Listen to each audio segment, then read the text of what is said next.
এগুলো বলে ভাষা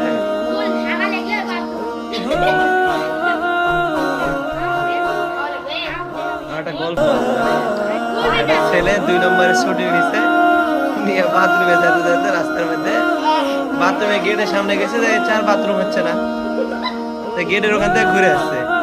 ঘুরে এলি কেন বাথরুম করা বাদ দেয়, তো হুজুর রাস্তার মধ্যে ভের ভের করে মারা গেছে।